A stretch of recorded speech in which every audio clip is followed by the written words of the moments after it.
Welcome, Lani, to my YouTube channel. Lani and I met through Facebook, and I love that she's from Australia. I love Australian accents. So welcome to my YouTube channel, Lani.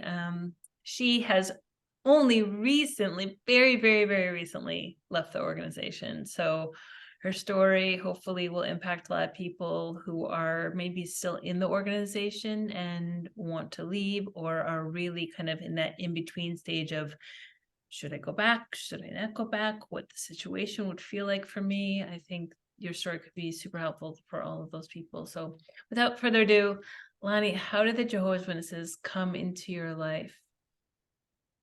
Yeah, I just wanted to also thank you, Vivian, for reaching out and giving me this space to share my experience. I'm not going to lie, I went back and forth so much about whether or not I wanted to share my story publicly and whether I was healed enough to share it. But then I thought, part of the greatest part of my healing has been other people being vulnerable and being able to hear similar experiences and their emotions, and to know that it's okay to be going through what I'm going through, and that you're not alone. So that's why I thought I share it and I just be vulnerable and real. So the way Jehovah's Witnesses came into my life, so no one in my immediate family were Jehovah's Witnesses, but my auntie Sandra was a Jehovah's Witness, and we lived 5 doors down from her. And when I was about 8 or 9, I would go down the road and spend a lot of time with my auntie and uncle. And I really was curious as to why they were going to these meetings. And my auntie said, "You can come with us if you like." But at that time, my dad was really opposed to Jehovah's Witnesses. And that's why I had to do a lot of that behind his back, and was studying the Bible for a couple of years without dad knowing. And then, as a child, you just go along with it, and you go, "Oh, this is good. And these are nice people, and it makes sense." And I just believed it, and then I decided to get baptized when I was 15. And then I encouraged my mum to become a witness after me. So she actually got baptized a year after me. And so we obviously shared a really strong bond because we were the only ones in our family who were witnesses. And then things kind of went south when I was a teenager. So around 16, you just want to hang out with your school friends and you want to have sleepovers, and but I was constantly told, no, you can't do that, and you can't play netball anymore. And so you hold down a spring for that long and it just explodes. And that's kind of what happened with me, because I just said, I don't want to be a Jehovah's Witness anymore. And my auntie and my mum were not having that. And it got that extreme where I needed to go live with another family for 6 months. And funny enough, the mum of that family that I lived with was actually disfellowshipped. It was one of my school friends and my boyfriend's home. And I think she wanted to help me get out. But 6 months goes by, you're just a confused teenager. And I started to really miss the stability of the witness life, and, just that purpose, because I was just lost. I was just really lost. So I decided to move back home and go back to Jehovah. And that's when I found myself in front of my first judicial committee in front of 3 men when I was 16.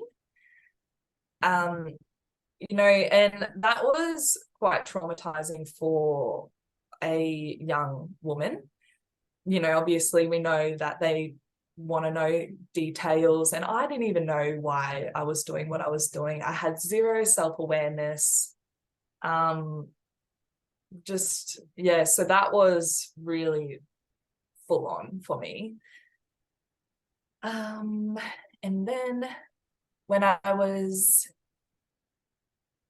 18 and 19, I went into the work world, and I had made a mistake one night and found myself in a judicial committee again. And even at that stage of my life, I was so distraught because I really, really loved this God, Jehovah. And I couldn't understand why I had let him down and why I had made that mistake. And that after that judicial committee, I actually had a week off work. I was just paralyzed with guilt and sadness, and it's just so full on. And yeah, that really disturbed me.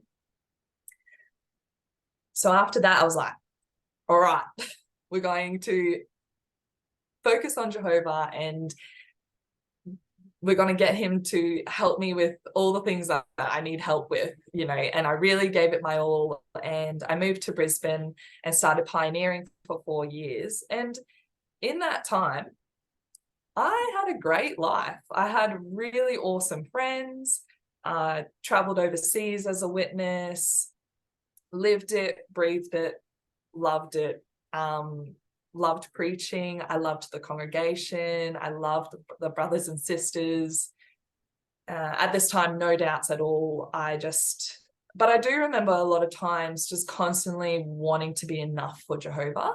That was always the theme of, oh, I don't want to let him down, and I got to sort this out. And, you know, there's always going to be areas where I need to keep being better, or else I'm not going to have his Holy Spirit. And that was quite exhausting. And so fast forward to 2 years ago, I started dating a witness brother, and I was so excited. I thought, finally, gonna do it the right way and have Jehovah's blessing. And so I moved out all the way to Mount Isa, which is a remote country town, to continue dating him, because that's where he lived. And little did I know that I was actually stepping into quite, I would say, an emotionally abusive relationship. But it's not, I don't really want to focus too much on that relationship, because now that I look at it, I feel that wounded people who haven't healed bleed over everyone else. And now I can see that what was happening. And I chose to be in that relationship. But at the same time, I just so longed for things to work out right. But that 9 months was quite exhausting for me. And we were starting to cross that line or get close to the line. And I thought, no, we're not doing this. And I said to my boyfriend, I said, we really need to go to the elders just to get some guidance and some direction, because I want to have that Holy Spirit in our relationship. And when we went to those elders, I started to quickly realize that it wasn't what I thought we were going to get. And they actually had decided to turn the situation into a judicial committee, which really shocked me, because it wasn't a situation that was black and white that needed to turn into a judicial. And that's when I got a really sick feeling in my stomach, because I thought, I'm going to get disfellowshipped here. And after being really beat down in that relationship and then walking into this judicial, I was trembling. I remember sitting in the car before this judicial, begging Jehovah for these elders to see my heart and to see how much I loved him, and how, you know, sorry I was for falling a little bit again. And but there's something, I've known many elders and many beautiful, compassionate elders, and that I just knew that it wouldn't have mattered what I said in that judicial. They just weren't going to choose to see me. And that is what happened. And at this time, my nervous system was shot. I was just broken as a woman. And when they told me that I was being disfellowshipped, I actually had to go outside because I had a massive panic attack and I couldn't stand up. And they just waited until I could manage to get myself together, and they just drove me home and dropped me off at my unit. And that was that. I was like, I'm about to lose everything and everyone I love in a week. And so I quickly flew to Brisbane, and I caught up with a really dear friend of mine who used to be on the circuit work, and I spoke to him and his wife. And I told him everything that had happened, all the details, everything. And he was also shocked that it had turned into a judicial, and then even more shocked that they had decided to disfellowship just me. And he said to me, have you thought about doing the appeal process? And I just thought, I can't go through another judicial again. I physically cannot do it. And he did encourage me to do it, and I wrote my letter, and the letter was more saying, I do believe that I need discipline, but could we please reconsider disfellowshipping, because I'm really concerned for my emotional and mental health, losing my support when we need it. And so the main brother read the appeal letter and called me up and said, well, why would we put another 3 brothers who would have to travel all the way to Mount Isa to listen to your judicial again, put them through that again, for them to make the same decision again? And so what he was pretty much saying is that he supported the decision of the elders, and that I was just being a bit over dramatic and a bit emotional, and to go away and just do my time. And I thought, okay, well, I'll just withdraw my appeal letter. He said, yeah, I think that's a good idea. And I'm like, okay. So I went back to Mount Isa and accepted the decision, and they announced me, and everything went silent. And I still was thinking, well, maybe this is what Jehovah wanted for me. Maybe his forgiveness has come to a certain point with me, and he's had enough, and he's like, you deserve this. And so for 3 months in Mount Isa, I worked 2 jobs. I did so much research and praying to Jehovah, and adopted a cat because I was so alone.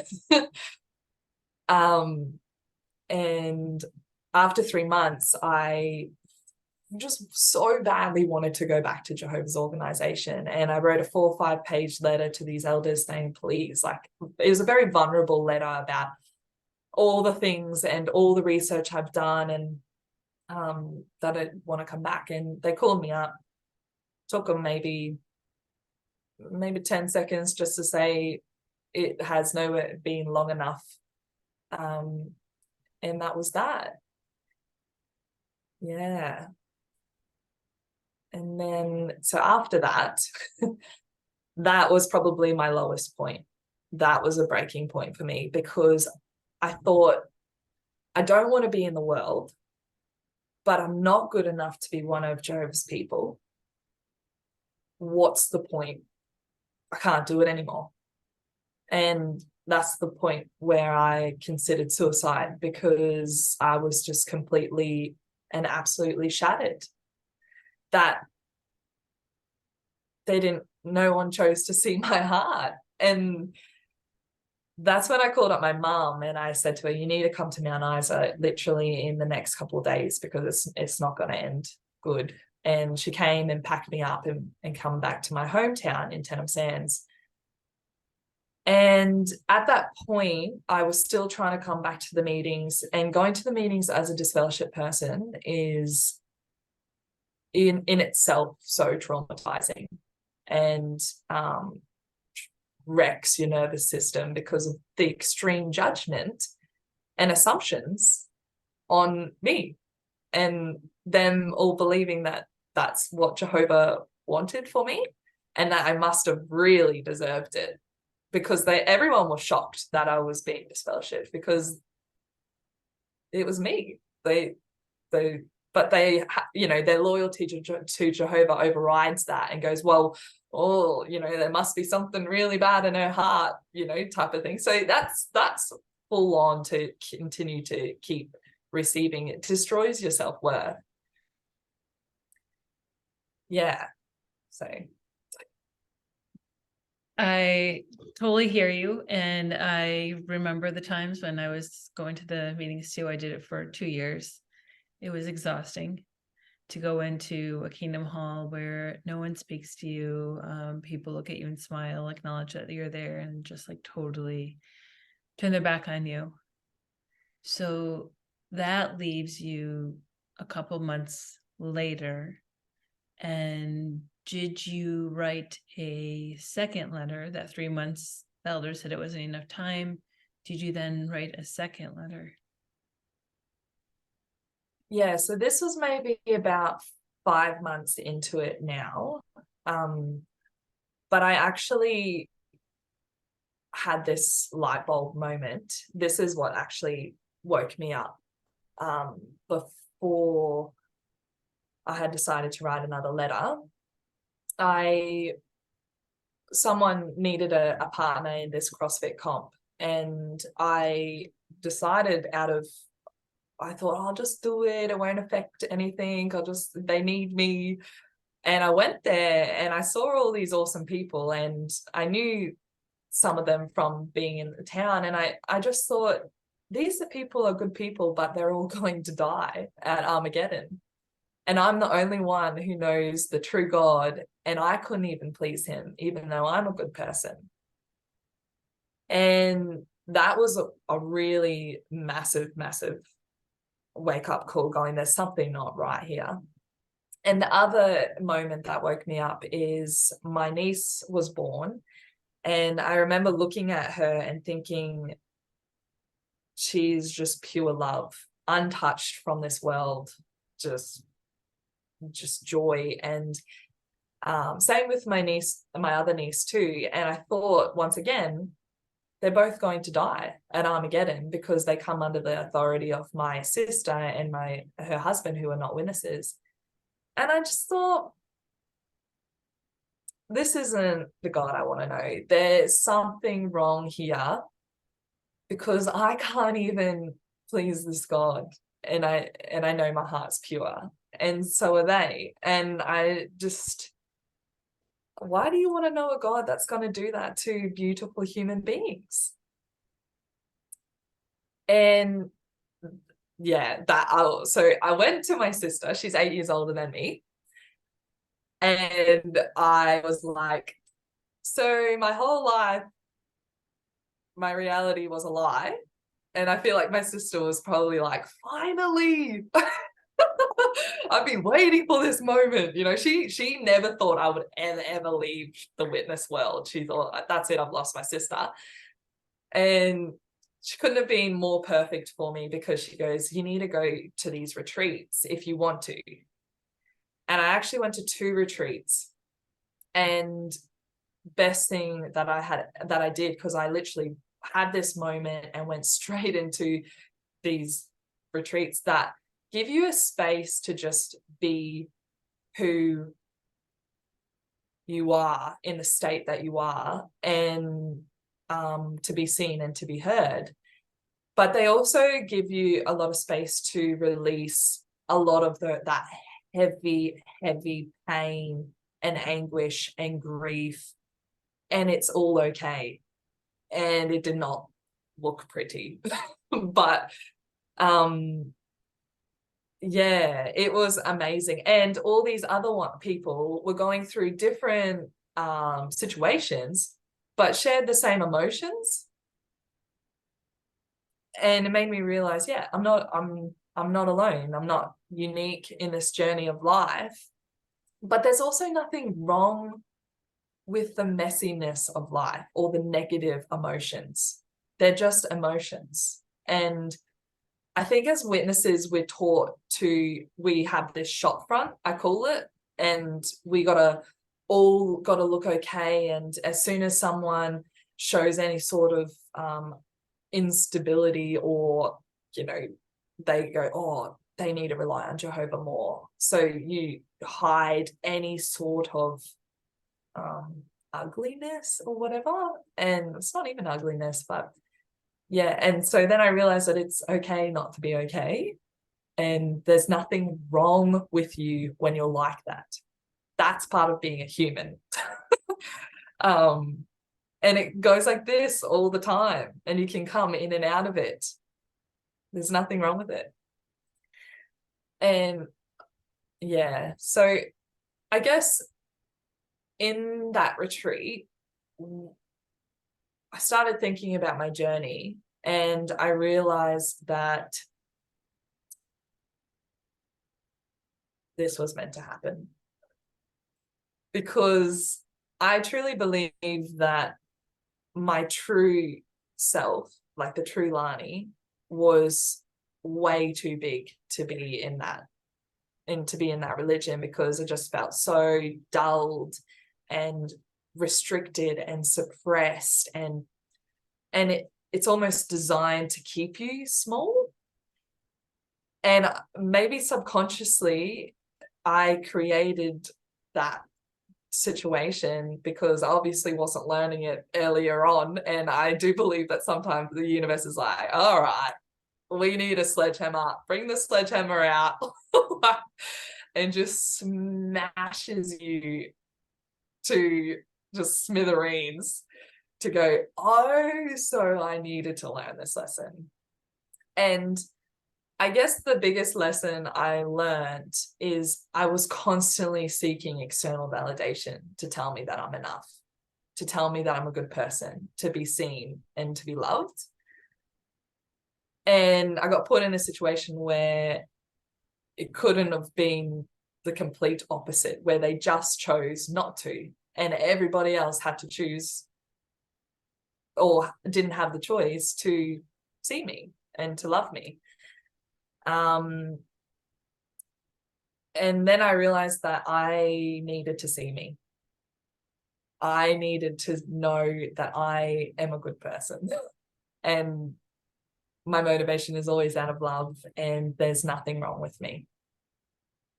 And that people can have any opinion they want to, but if you know within yourself your truth, no one can take that away from you. And yeah, I guess that at some point you take away your control and you give it to other people, and or a god, or other people. And I've realized that I had to take responsibility in the fact that I played a part in that story, and I had a part in creating it. And that's very, you don't want to face it, because you go, no, that didn't happen. No, I didn't. You don't want to take responsibility, because you're like, that wasn't fair, it was unjust. But when you really step back, you go, oh, hang on, I definitely had a part in that. And the religion served a purpose for me. You know, I must have needed something from it, or something that I was missing. I needed it.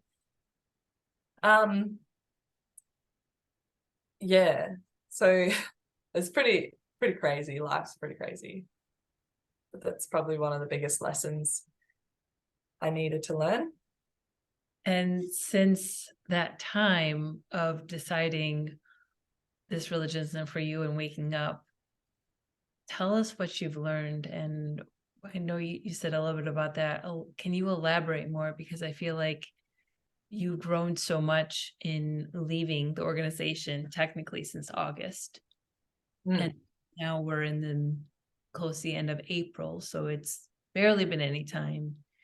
So besides this retreat, which I feel like that's definitely going to need to be, I'll put a link in the description for those people that are interested, and you can share that with me. Yeah, I would love to just hear more about where you are now in the space that you're in. Yeah, it's hard. It's not like you just want to sugarcoat it and go, everything's positive. There's times and moments where I grieve and I miss my best friends and I miss that world. And I mean, I guess I miss those, happy moments, and I let myself have it. I let, like, cry and think about them, and but also at the same time I try to thank them because they also played a part in my journey, and they taught me a lot of lessons. And so I don't really have any like hatred or resentment towards them because they are such good people, really good people in that religion. I also saw the other side, but then everybody's on their own journey, and it's not. I actually wrote letters to my family and friends and to those elders at the beginning, going, I need them to see, the injustice that happened to me, and I wanted them to see my side of the story. Then I thought, it's not up to me to, that's not what it's about. And maybe their journey is to stay in that religion, and all I want is for them to be truly happy. And that's what we all deserve. And to be true to yourself, because I also know how extremely hard it is leaving that religion. So you don't want to just force that on someone when they're not ready to go through that process, because it's pretty full on. Also learning to take your own knowing back and your own control and go, all right, it can be quite paralyzing at the same time of, what decisions do I make now? Is this who I really am, or am I acting out of an unhealed part of me? And so I'm constantly navigating through this world, and I'm trying not to let it, sometimes you have this feeling of just going, it's all too hard. It's too hard. I'm just going to hide from the world. It's safer that way. That way I won't make a bad decision or anything like that. But you gotta like take off the right and the wrong. And I'm just at a stage in life where I'm just observing now. And I really do believe that there is beauty in the unknown, but I do feel that humans want certainty and answers and just tell me what to do. That can be like the easier way out. And I think that's why religion is also a big thing. But for me, I feel like I know nothing, which is a good thing, because it's like, well, what else can I learn? Who else can I learn from? Or what different cultures can I learn from now? And to not have that like judgmental lens on anymore and be like, I'm right and you're wrong. There's none of that. It's so freeing to be with people and not need to change them. You can love them exactly the way they are wherever they're at in life, and you can just give them space to be who they are in that moment. It's so good. It's like so good not to be in that like preach mode. I gotta preach. So that's really freeing. And yeah, there's a lot a lot of lessons. But I also do believe that some people feel like, it's going to take years of healing, and it's going to be hard work, and I'm going to be having to get rid of this conditioning for years, and I've been brainwashed. But the thing is I believe that it's more about coming back to who you already are within you, which is actually quite easy. It's already there. It's just more shedding off the things that have been attached to us as we've gone through this life. But so it's not about necessarily like healing and having to relearn. It's like we already know. And when you view it that way, it takes the pressure off the sludge of having to heal. Just go easy on yourself and have a lot of compassion for yourself. Because it takes, time to trust yourself and things like that. But everything we need is already, I believe, is already within us. And I do believe that we are love, if you strip away all the hurt and everything like that.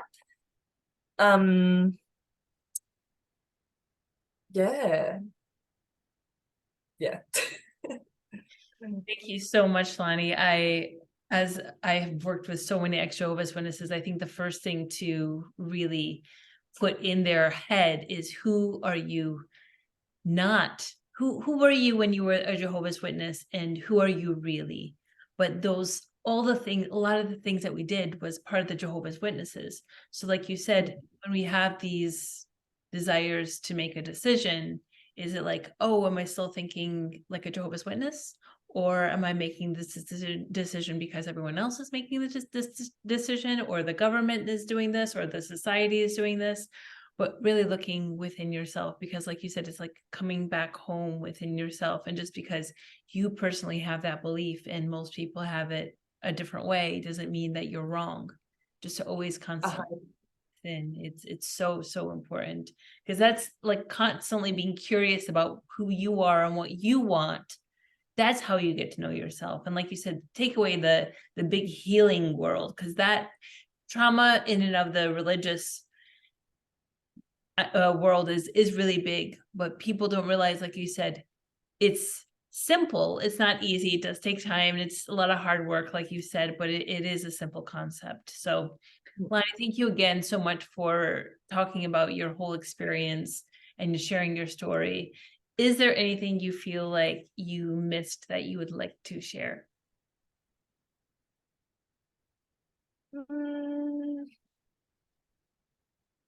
No, I think it's just more about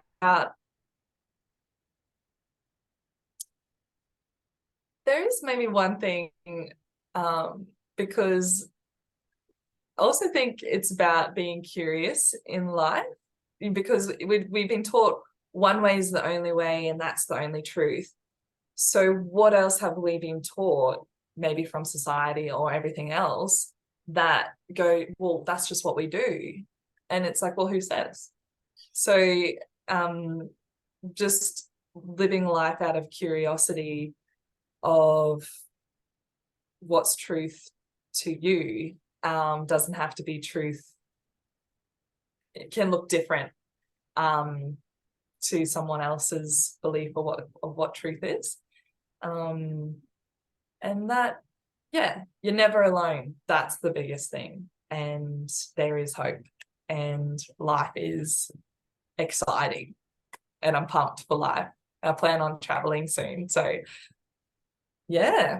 see what we can learn, Yes, exactly. We talked about being a kid in the candy store when it comes to just being part of regular society. So thank you again for being such an open book in such a short amount of time, Lani. I really appreciate your story.